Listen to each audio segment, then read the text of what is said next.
Hi, everybody. It's Bob Ost, and it's Friday. So that means it's the TRU Community Gathering. It's Friday, July 26th, I think. I'm so bad. I do this every week. I fumble with the date every week. So you can actually go into YouTube and watch me fumble with the date 220 consecutive times in 220 videos. So this is for those of us out there who are just discovering us and don't know who we are. We're an arts services organization that I created about 32 years ago with the idea that the idea originally was I was a playwright and I thought, well, gee, I'm going to hang out with producers. I'm going to know producers and producers are going to produce me.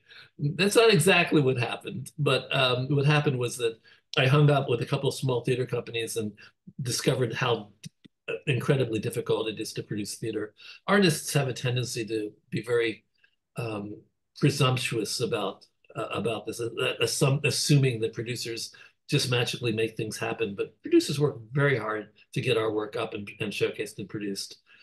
So I started this organization to kind of help producers, and as a corollary to that, I find myself and I found that find TRU is actually helping artists and writers and directors and actors. Um, Overall, what we do is try to guide people in the business of theater, helping people to understand the business side of theater. This was a big change for us. This was a big leap. This Zoom community gathering happened in 2020, April 17th, 2020. Most people could take a very educated guess as to what caused us to do this. I'll just say it. We were in shutdown. I couldn't do my programs live, so this was it. Welcome to Zoom. We are doing this. The interesting thing that happened, though, and I'm very proud of this, is that we wound up growing our community 20-fold, 100-fold. I mean, just enormously. Things that we brought in people from all over the country, Canada, and across the ocean. We have people from UK and Australia and everywhere. I never thought that would happen. I thought I was just opening this up for my New York friends, and we started off. And within a couple of weeks, people started coming in from all over the world. So we're global. This little New York Arts Services organization is going global. How about that? The conversations have always revolved around aspects of creating art and producing art, and theater specifically, although we've gone very much out of the outline of just theater. We've done all sorts of interesting conversations. I'm always looking for interesting people. You know, if you if you have any empathy at all, you probably are wondering, how does he find people to interview every Friday for 220 weeks? Um, just I just keep, looking at my emails and seeing what's happening and looking at what's going on in theater. And I hear about people from other people, and like today, we're going to meet Tracy Chapman-Nolan and Krystle Carmona of Chick, Biz Chica Media, and I know them through other friends of ours who have been on the show before, Tony Israel and Shireen Anderson, and I'm always looking to talk about marketing for theater because it's one of the mysteries. All of us are kind of overwhelmed with how do you get people to come and see your show? It's just one of the biggest mysteries. And honest to God, there's some of it is things that you can be taught, and some of it is just a gamble, a crapshoot. You do the best you can, and people sometimes show up and sometimes they don't. And whoever knows why? Well, we analyze things afterwards and we try to figure out why, but I don't know if there's any definitive answers to that. I'm going to see whether Tracy and Krystle agree with anything I'm saying. So I want you to meet Tracy Chapman-Nolan and Krystle Carmona of Biz Chica Media. Welcome aboard. Thanks for coming to TRU. I appreciate it. Thank Tracy, you. Thank you for having us. oh, my Wonderful to pleasure. be here. I'm going to put you guys on top and I'm going to move myself down there. So now I think this is the proper visual for YouTube, having you up above there. So tell us a little bit. You both, I'm sure, I don't know whether you've been to how long you've been working with Biz Chica, Krystle? How long has it been? Ever. I was So the so Forever. same. you guys have it's just so tell us the story. How did it happen? What made Well, you decide to do this? this is funny because well, opens up a longer story, but I used to be an actress and I was in Carolina. Everybody I talked to used to be an actor or Right. actress. But I did Carolina Change, and one of the young boys in the show, Leon Thomas, he must have been what, 12, 11. He's now grown.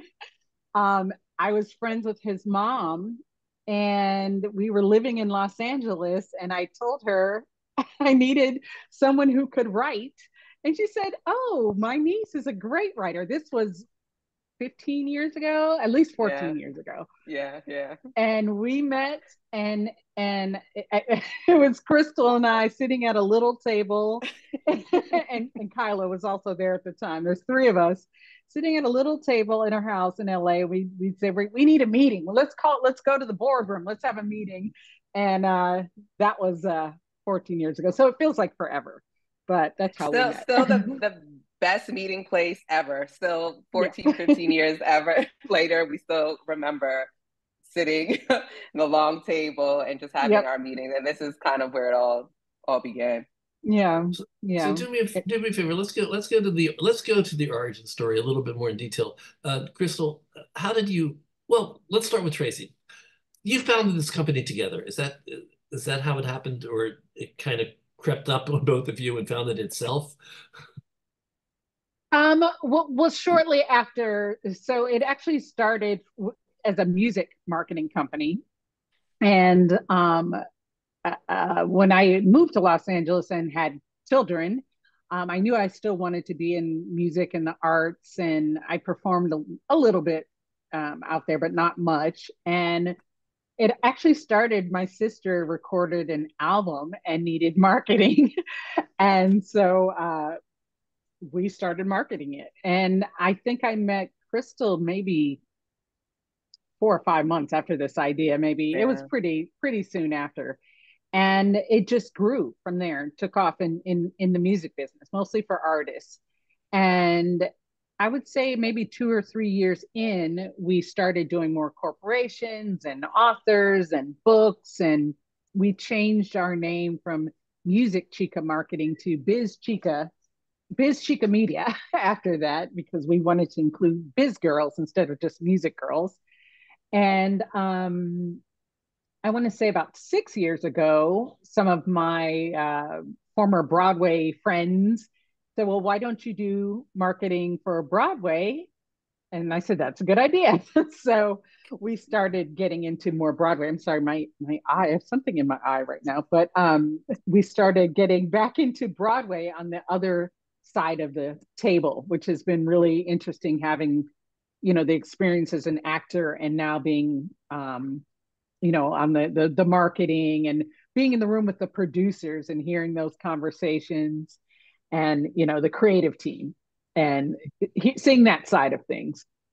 Well, I'm Krystle, going what's to your have to grab side? a What's your tissue. side of the story, Krystle? Let's hear yours. Let's see hear your side. Oh man, I would say it's pretty much similar to what Tracy said. I'm originally from New York, so I came from New York. Tracy left me and went back east. I am still here in hot Los Angeles. When I came out here originally to write, so that was my whole thing. I'm coming out here to write.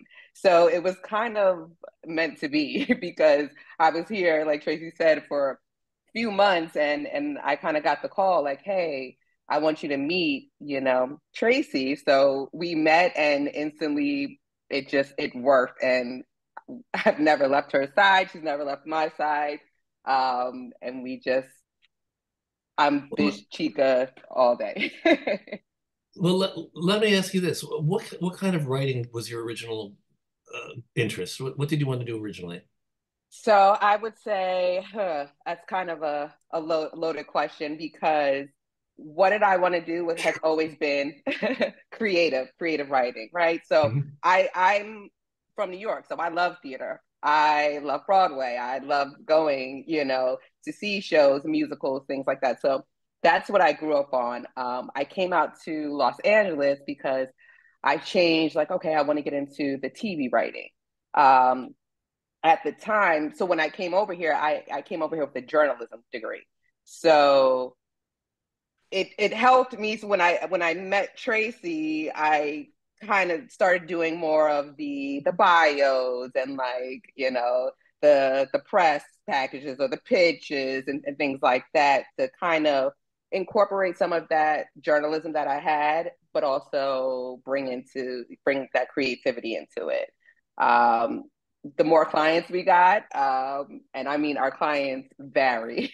We've had everyone from, I mean, independent artists to, I mean, Fortune 500 companies. So it just really kind of, I mean, it's helped me over the years of expanding my writing. And now I feel like I can write for everyone and anyone at this point. Well, I got to tell you that I actually ran a small advertising agency, and you guys seem to have just been magnets for clients. It's not easy to get clients. How do you do it? How did you do it? I A mean, lot of, oh, basically we had like 5 to 10 clients, and we're always pitching, we're always out pitching, trying to get more and more clients. There was an advertising agency, and we focused on high-end fragrance and fashion products. We didn't do that much theater. Um, but how did you grow your business? a lot of well, social media, a lot of social media, just looking at what other people were doing and where we could fit in and help.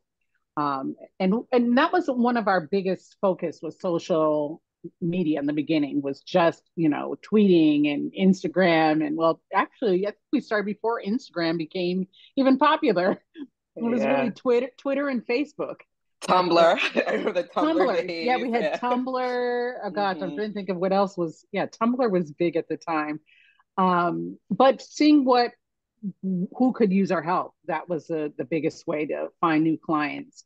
And then as far as theater goes, it was just calling on people that we had relationships in the past, um, and saying, hey, this is what we do now. And I still to So this day don't think a lot of people know that when I mention, oh, I'm working on this show, they say, oh, you're in it, what part? And I said, no, I'm not. I'm not performing, just my they marketing company. don't What marketing company? So they it's don't know still the new a Trace. They don't process. know the new They Tracy don't know. They Chapman-Nolan. don't know. Yeah, yeah. So let me ask you. So everybody, I think one of the most interesting areas to talk about with you guys is multicultural marketing. It's such a weakness in our business. We're so bad. No matter how hard Donna, oh my God, Donna, Donna, Walker Kuhn. Walker Hune. No, I've known her for like 30 years. No matter how hard she tried to explain to people that you market a little differently to different cultural markets than you would normally do in the basic Broadway commercial market, people still couldn't quite get it. Where did you learn about multicultural marketing? Where did you learn how to reach out effectively to communities? Oh, How did I you think figure it that's out? well, I don't think you ever figure out the secret. You keep studying and learning, and it's ever evolving. Um, I I always come from the belief that you go where the audience is. I think a lot of times, I shouldn't say a lot of times, but sometimes I would say producers, here's a better way to put it. You have a black show, right? And you assume, okay, it's going to be a black audience.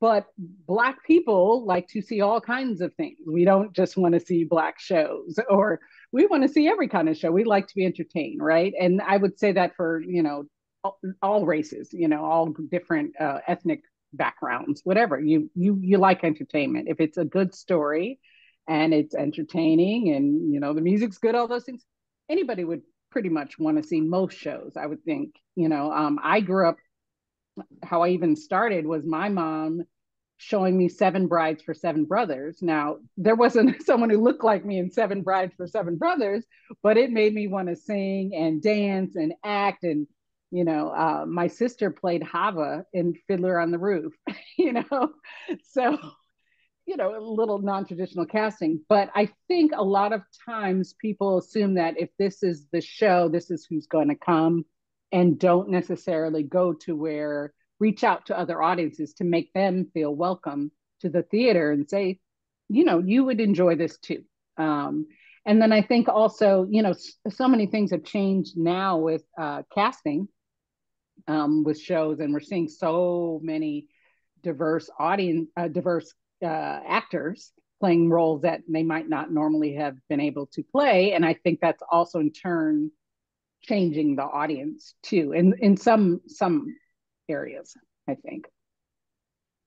One of the things that I think is the hardest for everybody in our business is to come to grips with is the fact that the majority of the audience in theater in New York and Broadway is older white. It's older white audiences. It's just the majority, and a lot of us have been trying to figure out a way to change that. And it's not just multicultural, diverse audiences. It's also younger audiences. It's older white audiences. So we don't even succeed in getting younger white audiences, and we're terrible at getting Black audiences and other cultural audiences, other multicultural, different communities. Is it because we don't make the effort to reach out into the specific communities, or are there other things at work? I mean, I think to talk to everybody, you think that they do, but they may not do it in the right way. I'm sorry, Tracy. I'll let Go you for it. take Go this. for it. No, go for it. Go for it, Krystle. I hit a button, so I want to see what happens. No. I was also gonna piggyback off what you were saying, just about the diversity in marketing, right? It's also really important that when you are kind of onboarding these marketing teams, digital, wherever, that it's a diverse team. that's gonna help, number one, right? And diversity doesn't just mean color of my skin, like Tracy was mentioning, there's so many different variations of what a show looked like so many years ago to now. So it's key to have a diverse team. At Biz Chica, we have a very diverse team, and it helps us when we are, looking for clients or pitching, because if I don't understand something as a Black woman, I have a team member that may understand a little bit better, who's then in turn going to teach me, who may have, a different skill here. And then it becomes a collaborative, a team project to where we're all involved. So I think that's really key, that there's still, in my opinion, not too many diverse marketing agencies out there. So I think kind of starting from the root of it is why, where to now come back to your question of, why aren't we getting these people? It's not necessarily that what you're doing is wrong, is that a lot of times the connection might not be there. So when we walk into, these different rooms, like Tracy was saying, if we're working on a show that's all Black, it doesn't necessarily mean that, okay, only Black people can work on this show, but I have a different experience than maybe my white team member. So although we're working together, there are moments that I can kind of say, hey, I think this might be cool, or I think we should then, and I'm sure Tracy will talk more about like community engagement and outreach and things like that, but this is where we can go at it together, to where now it's a teachable moment, right? I'm kind of educating you on my Black experience, while let's put it all together so that, for the greater good of the project. Mm-hmm. Well, we'll come back to multicultural again, because I think it's the most of the greatest interest to most of the people here. Let's just talk about what are the aspects of marketing that you think are crucial right now in our in the world today? And do you work? You don't work exclusively in New York products, do you? You work with other shows? I mean, I don't know. Should I be talking about Yeah. Broadway or should we talk about Well, Broadway and other? well, we do a lot of the touring market and influencer marketing. We do a lot of touring for touring marketing for Disney, Aladdin, Frozen, Lion King. Um, I'd say those are the things that we do outside of New York, mostly in theater. So tell me, what are the things that the rest of us should consider? Realize that we're not producing on Broadway levels. A lot of us, in the room are just trying to get our work seen. We're trying to get it up on its feet. And we're trying to bring in audiences. And in many cases, we have specific product that we think is going to be of interest to Black audiences to non-white audiences. We have Asian. We have so many different cultural uh, communities in our world, although you wouldn't know it to talk to some people. But we won't go there. So what are some of the things that you would recommend to people? Have you ever worked on small shows? Because Yeah. Oh you yeah. started off, we you started, have small shows. yeah, because you Yeah. started Oh off, yeah. your idea was you wanted to help people who couldn't afford marketing, to get their work out there. So you started off with working with people like the people in my room. Absolutely. And we still do. We still have shows, that are in the workshop phase or Yeah. um, off Broadway. We've done nonprofit work. We still do nonprofit work. Um, I would say, That's good for me to know. yeah. um, and I think what I have a writer friend, and she always for years, I just came from the Broadway background. She said, I don't ever have to go to Broadway, And she said, I wanted to do the work. I'm happy with doing regional theater. I'm happy, with off Broadway, whatever it is. I want the work to be seen and heard. And she was produced all over the country. She, I think she's maybe done a couple of Broadway shows, but she's very successful artist. So it doesn't have to be this Broadway goal. It really is about the work and meeting people, showing people your work where they are. And we do large, small, all different, areas of, and when it comes to theater and when it comes to um, corporate or business or other types of clients in different verticals. Well, so what are some of the basics? What are some of the basic tools that you think might be accessible to people at this level? I'm gonna move to Broadway later. We have to talk about the commercial theater. That's hugely important. But let's talk about just some of the basics of marketing. What do you think are the basics? What are the things people need to understand and do? Well, you know what I'm gonna say, I Tracy. was going to say social. I was going to say so. I was about to start off talking about social media, but I'm really going to have to pass that to Krystle. But Yeah. social media is an inexpensive way Really is. to, if you're doing yourself, it's very inexpensive to reach people in a way that you wouldn't have been able to before and really show your personality and show your uniqueness to a broad audience. But I'm going to pass social to Krystle. Well, Krystle, take it away. I was gonna say with that, with social media, I mean, social media strategy is crucial to any marketing plan. Whether you're big or small, I always tell people strategy, strategy, strategy. I cannot stress strategy enough.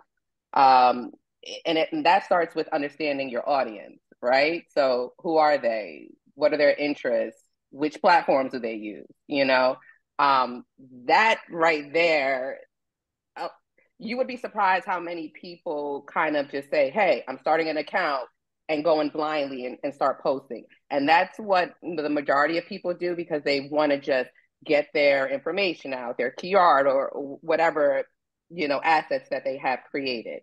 But in doing that, it's kind of a waste because it doesn't necessarily mean, quantity. It really is like a quality over like the quantity when it comes to social media. You don't have to post 100 times a day, because then that gets a little spammy and then nobody wants to look at your stuff. So it just really boils down to knowing who your audience is, or even before you set up, your social media platforms, what are your goals? Like, what do you want? It's kind of like I ask people, what are your like dream goals? Like, what do you want to see with this project? And then we start to kind of break it down of, okay, what do we need to then do to reach, your goals or your audience? But to me, it always starts with the audience and knowing the platform. Not every platform is going to be suitable for your brand. Again, focus on your audience and where they spend their time. If your audience isn't on Instagram, don't promote on Instagram, but everyone always wants to do the big three, right? The Instagram, the Facebook, X now, and Twitter. And that might not necessarily be what your show or your product needs. Right now, with one of our clients that we're working on now, I had stressed to them like, hey, let's kind of X, Twitter out right now, and let's focus on Threads, because right now Threads is kind of like the conversation. And this is a show that's in development, so they don't necessarily have big press or things. So why are we going to spend the money and the time on Twitter? Let's begin the conversation on Threads. So it just depends on your goals, what you want to do, and laying down that strategy first. Like, I cannot stress strategy enough. Well, the thing that's the mystery that a lot of us are looking to solve is what should the content be? Once we know what our strategy is, how do we shape content on social media in a way that would be effective? Now, my understanding is, and you can tell me if I'm wrong, social media is not necessarily the best way to sell tickets per se. That's not what it's for, but you can elaborate on that a little bit or make me wrong. It's okay. People do all the time. You're exactly right. You're exactly right. Social media doesn't sell tickets. What social media does is get you talking to then want to say, hey, what is this? To wherever, if it's a musical, oh, let me check out the website now. Oh, maybe I will buy a ticket. So social media is just a conversation. It's the conversation to get you to hopefully convert into wanting to purchase the ticket or the item or whatever that is. So you're absolutely right there. Which actually brings up another point that I think we should mention is that basically using social media obviously is crucial. If you don't have a website, there's no place to send them. Isn't a website part of the strategy? You don't necessarily have to have a website. Or a ticketing site where they can go. Right, or a landing page. I would say it depends on what if we're talking about musicals or a show, I would say, yeah, a landing page is always great to, because that's going to have all of your information. It doesn't have to be a full blown out website. It just really depends on too. And again, back to that strategy of what are our goals, right? Like, what do we want to actually accomplish? Is the website the end goal? You know what I mean? Because there's so much that you can do prior to a website. It just really lies on, okay, what do you want to see? What kind of, outcome do we want? A website is always great, but it's not the end all be all. Yeah, I would say even more important is having a place to collect emails so you can let people know about your events and readings and things that are coming up. And that could just be a landing page or in a link tree where you're collecting emails. So you have that list fan base, so you can always reach out to them. That's one of the biggest things to have is the list, as you know, right. with your channel is the list. Right. Sending, okay, I'm finally ready to do my reading. I need to invite 500 people or 300 people. I have my list that I can go to. Let's let's explain landing page a little bit better. Basically, when I said website, I think I just meant a web page, which is essentially what you're talking about, which is a landing page. So it's something that has the graphics for your show. It has information about your show, and it has a means for them to reach out to you. That Whether could it's be, yeah, that could be a single page, one page, scroll through, there's your basic information. A website could be 10 pages yeah, or 15 pages, and it has everything on it. You might have your music on SoundCloud, so people can hear samples of your music, or your lyrics are on some of those pages. It just depends on how extensive you could go huge or you can stay small. But a landing page is like the basic one page information with your social media handles on it too. Campaign breaking the news with endorsement video. Okay, somebody needs to turn their mic off. This is going to be. All right, I can't find who it is. Tita.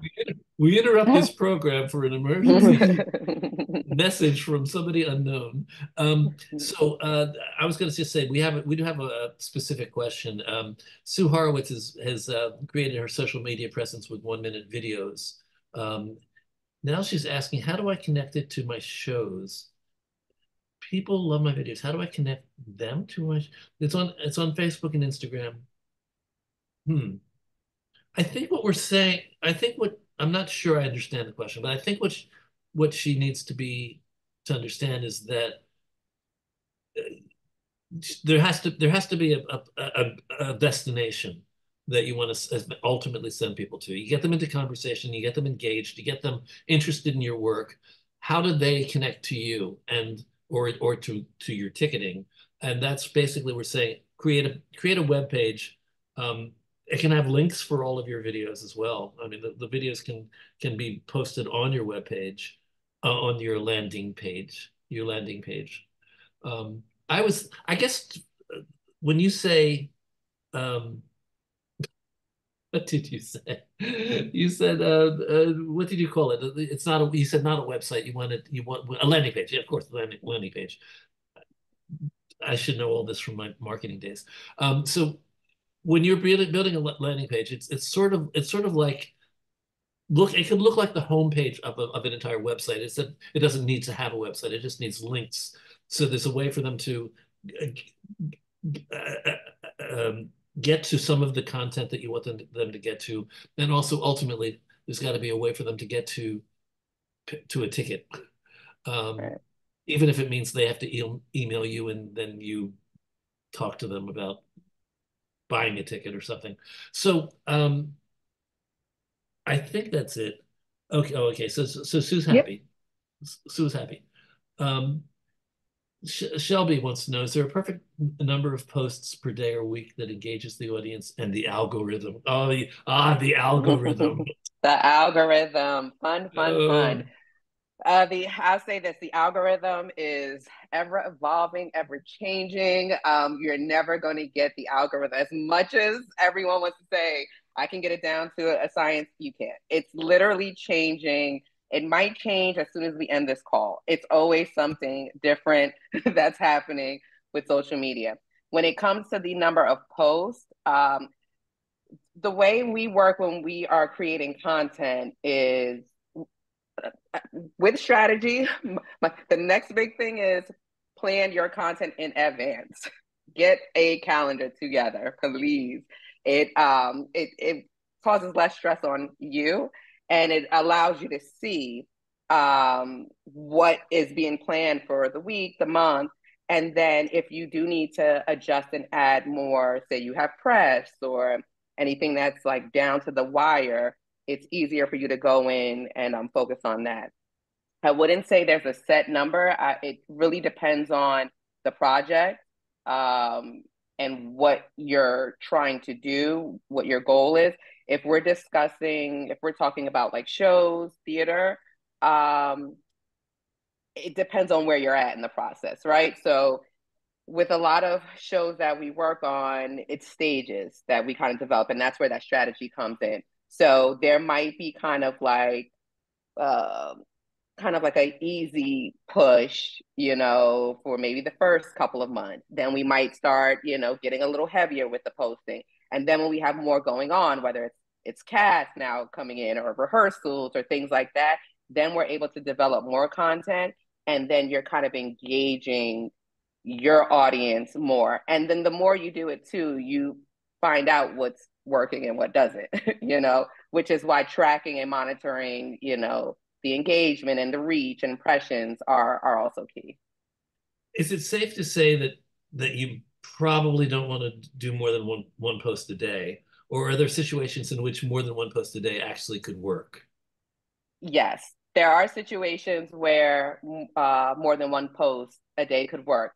For instance, let's say today, right? Broadway Con started this weekend. Everyone is tuned into Broadway Con, so they're expecting to see, if your show especially is involved in Broadway Con or doing any first look, your audience is now tuned in because they know that you're there, and so they're expecting it. But those multiple posts a day, it depends on what the posts are. I mean, we could talk stories. We could talk, are they just in-feed posts? Are they just landing on the real side, as far as Instagram? When it comes to Facebook, me personally, I don't like to oversaturate Facebook.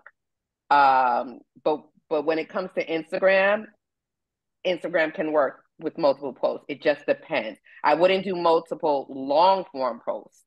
I would do, a quick post here and there.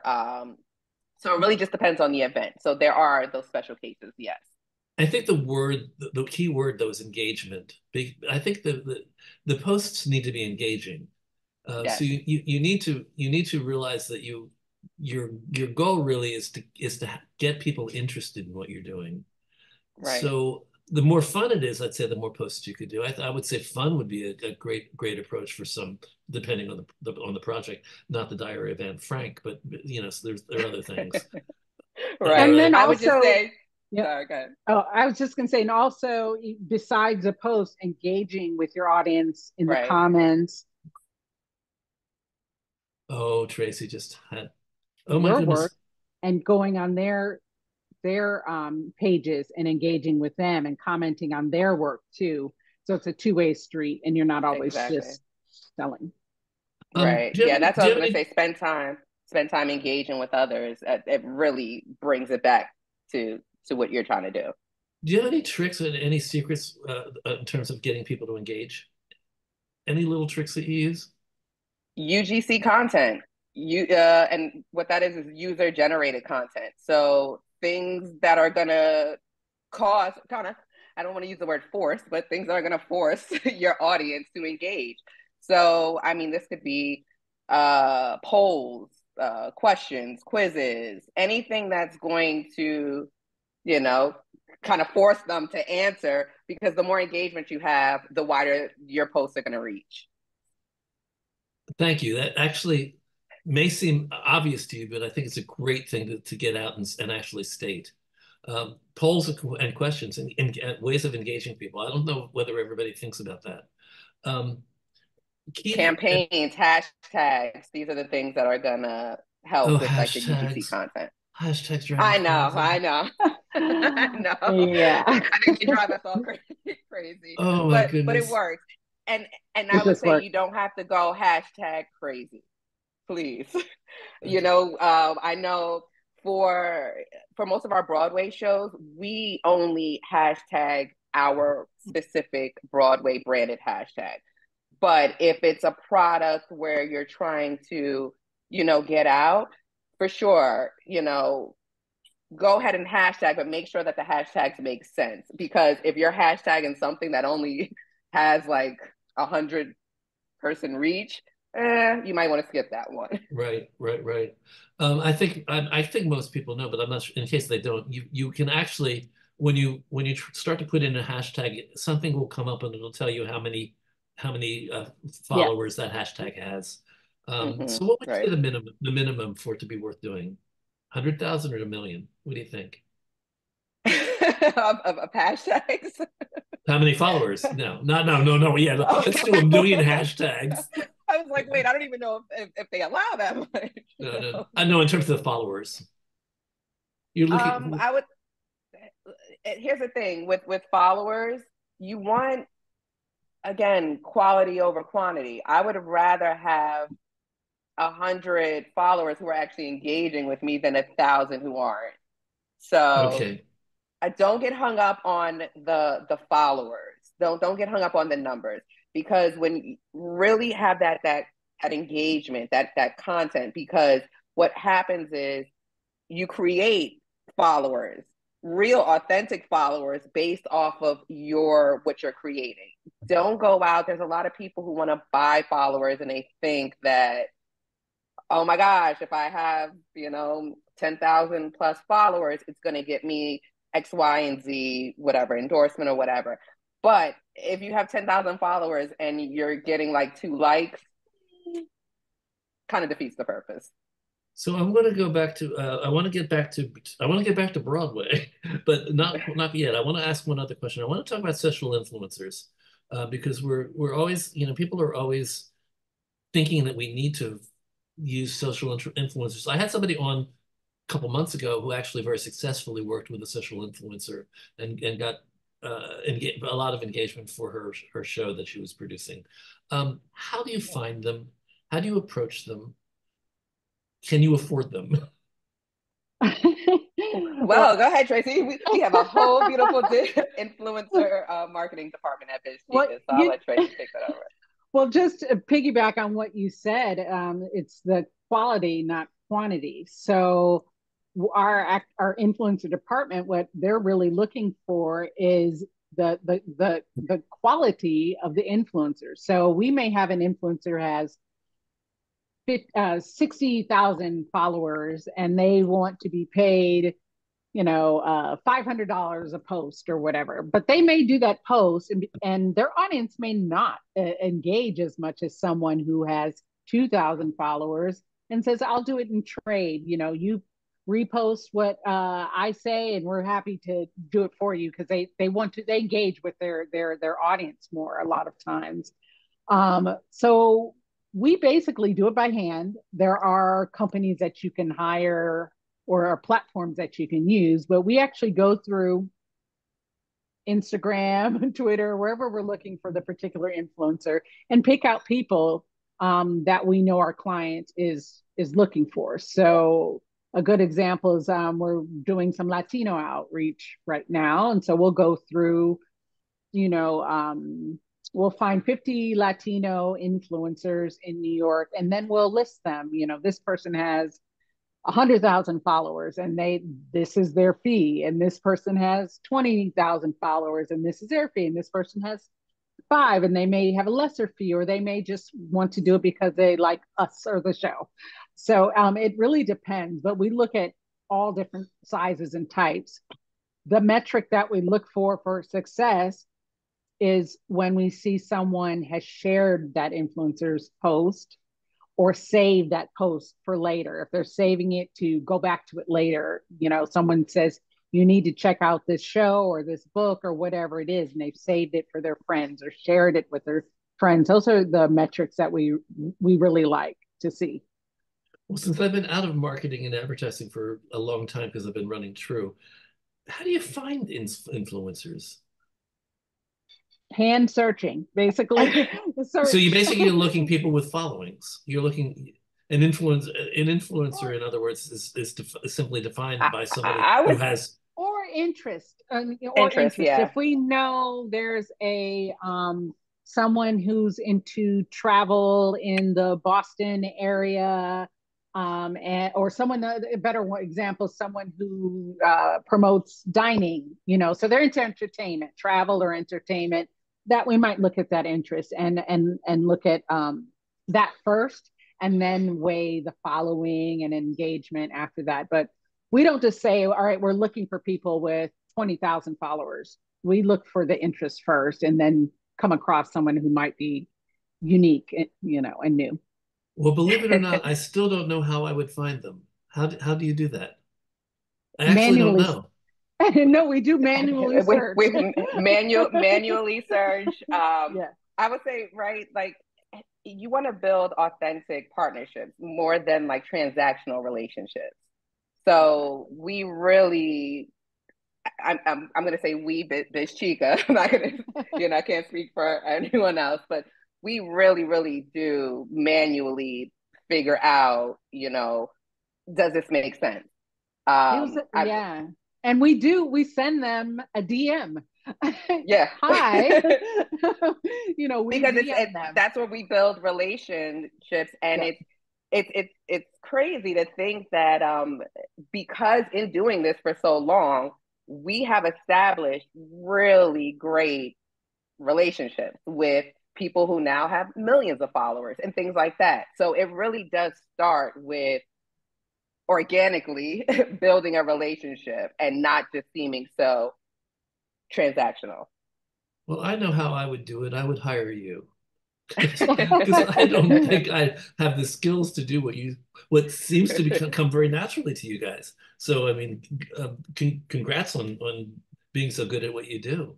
Um, Oh, I want to go. I You. want to go back to Broadway for a second. Um, have all the shows that have brought you on had content that was diverse content or multicultural content, or have you been brought on as well to advise on shows that were basically white content that was just about, the usual, the usual? Yes. And the other thing, Yes. the other thing I want to say is we I do want you to think about what happened towards the end of COVID when we started to reopen, and suddenly we had, what we had like, was it 6 or 7 plays that had black playwright, black producing team, black director. It was like almost an all black um, team, artistic team and producing team, and they didn't all do well. It just reminds me of a deep wound in my heart right now. We lost. Did you know Ron Simons? Yes. Yes. Yeah. He was a very good friend. Oh, I'm sorry. I'm I'm sorry. sorry. I just reminded myself of that. What happened in your estimation, in your professional estimation, in terms of um, was this a genuine attempt by the commercial theater world to bring in more diversity? Was it a glitch? Was not everything lasted? Not everything became a hit? And do you think it's going to have an impact going forward? Are we going to see more black teams coming on shows? Or Well, I should say black teams, but more non-white teams, because I want to give the Asians a chance to. Asians have absolutely like 2%, 1% of what's going on in the theater world is Asian, and it's like less than that for the Native Americans. I've been doing town halls with Native American speakers, and we've talked about how little representation indigenous artists have in our business. So, let's think in terms of all communities, but let's specifically talk about the ones that you know best of, which might be Latin and Latino and Black. Is that fair? yes, I would say back to your statement about was that a glitch? We thought about that when, the pandemic is over and now there's, the term was the reckoning of Broadway, and now the racial which I always found, I hate that word. Same. Like, oh my gosh, there's people of different colors and races and Yeah, sexuality here. Oh, we had where were no they? idea. Yeah, where were they hiding them all this time? Right, How come I didn't know there were people with stories to tell that aren't about older white Jewish men like Right. me? Yeah, I don't like that term, but a lot of people of color, when that happened, it was like, okay, great, we're being seen, but the time of it was such that Broadway still wasn't back yet. You know what I mean? So you're putting these shows and say, well, we tried it. Okay. So I say the jury's still out on how many different diverse shows we'll see immediately right now. But I do feel like there was a sense of well, we had seven shows, seven Black shows at one time. We did what we could do, and look, none of them were successful. And just because it's a Black show doesn't mean it's a Broadway show. You know, Right. just any that's with any show, but particularly in that situation, it was like, okay, we're just going to get this here, but that doesn't mean it was supposed to be on Broadway. I think, and But I'm not naming anything in particular, just that's on just the the way it is. on the But plus side, the first Native American female playwright had her show on Broadway, which did not succeed, but it's one of the most produced plays in America right now. So I there's love that. there's success, and there's a little bit of cognitive identifying. People are actually being cognizant. Cognizant is the word of things. Yeah, and With and Larissa and Larissa again, Little Horse, yeah, yeah, yeah, Fast and Horse, again, she found her audience clearly, and it didn't have to be on Broadway. right? Yeah. So let's talk about you going into a marketing room with the producers, and being. Are you the one pocket of diversity in those rooms, or are the rooms getting a little bit more diverse? Um, I'm just saying it. I'm usually, just saying it. usually we are the pocket, Yeah. Yeah, and we work with other agencies. We with several agencies, um, and we often find ourselves when there's a group of more than a few of us, we're like, hey, yeah. it's just to be honest, Ron, I want to go back to Ron Simons because I remember we honored him in 2016. He made a big speech and he talked about how he used to go into these rooms, and he was the only black face in the room. There were like 200 people in the room, and he would say to the people as they're leaving, he said, yeah, do you realize I was the only black person in the room? And everybody would always, the white guys would always say, really? It was only you? It's like, yeah, yeah. and that says a lot about what our assumptions are. I Um, don't Oh yeah. think it crosses obviously it doesn't cross everyone's mind, right? It just doesn't, yeah, it may cross someone who's of color's mind, they may look around and say, oh, this is, but I always why notice. I why always would it? notice. You do, okay, yeah. I think it's changing. And back to your question, do we only work on shows as the diversity element? No, we have a few shows now that are actually predominantly white shows, and we are there, doing social media or any type of digital marketing. So it's not always the case. Um, it we enjoy that outreach and bringing new audiences to the theater. We certainly enjoy it, but there is that aspect. Marketing is marketing, and just because we're black, we can't only do a black show or market to black people. We market to everyone. That's just something that we do. We're inspired to do. So we enjoyed that type of work too. What were some of the successes that you feel that you had? What in what shows did you make a difference and actually see real results from your creative thinking? Hmm. I Tough. think I asked tough questions. well, many, but my my personal favorite thing that happened was on MJ the musical. Um, I kept having this idea, I read, that Michael Jackson had an honorary degree from Fisk. And I thought, we got to get a marching band. We got to do a marching band, something down the street in front of the theater with schools. And I think I mentioned it to the team one time. They just said, okay, yeah, that sounds like a lot or something. The larger team, we have a lot of teams that work on shows. And then it came back around maybe 6 or 7 months later, and they said, why don't you look into that more? And then we connected with one of the other agencies, Ashe Collective, Alifa Stevens. We connect with her, and she said, okay, I like that idea too. And it came to fruition. And Times Square was filled with hundreds of people and marching bands from Howard and Morehouse, and scholarships were given away. And it was just, I think for me, that moment of thinking about this idea that kind of got shot down and left to the wayside, that came back, and in a large part due to the team coming together and getting behind it.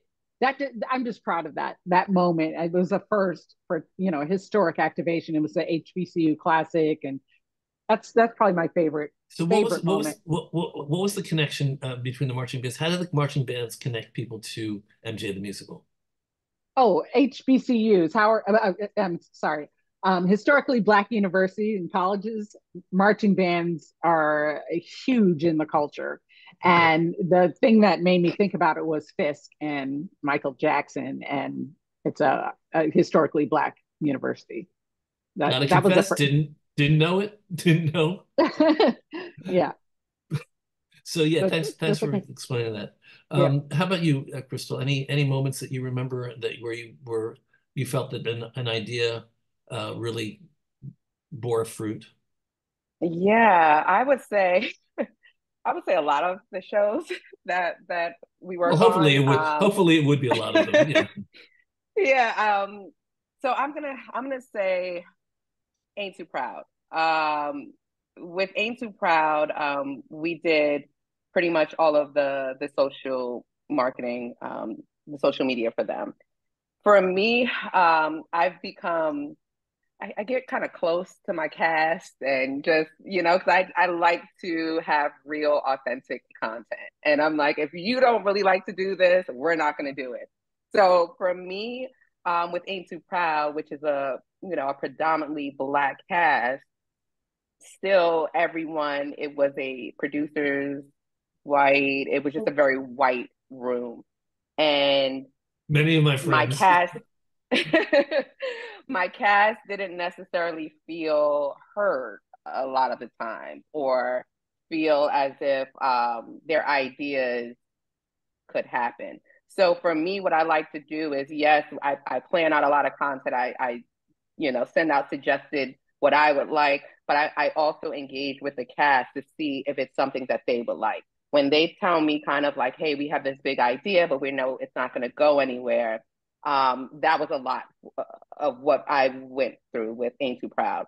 So just kind of dealing with some of, whether it was the Motown, getting the Classic Five to do certain things, that we know as the Black community would be like, oh my goodness, that was a little bit overlooked in terms of, yes, we need this for key art and things of that nature, but let's have these guys go in and really experience the history of it, because what that's going to do is kind of inspire them to then go on and not only talk about the history, but it just gives them, they just feel good about it. So we did a lot of that. We did a lot of having them go into, Martin Luther King's room and really doing like these tours. So I think we were really instrumental in getting behind, highlighting Black businesses. I would have them go in and do certain things, within the city. So just those moments just allowed my cast to feel heard and seen, and we're here, and in turn put on a great show. I there is another Tracy. You have to leave in a minute, right? I can hang out for a couple minutes. Yeah. Okay, because Jane Dubin, who's our commercial producer friend, she teaches our producer program. She teaches our masterclass. She wants to know how does your approach differ with a limited run versus an open run show? Um, can you can you answer that with a couple maybe specific ideas, thoughts? Well, I'm thinking, have we done a limited run? Everything Uh, is, I would well, say with out Death of of a town, out of Salesman. town. Best of a Death of a Salesman was Salesman. a limited run. Well, you have to go a little faster. One, those ticket sales, there's not as quick as a lot of not a lot of time to build up as we do with something we know is open ended. Like Krystle was saying earlier, that content calendar and that strategy. okay, we know we're focusing on the box office opening this month. We're focusing on maybe some e-blasts the next month. We're focusing on an activation like Broadway Con this month. You have that time, a little bit of luxury to build it up.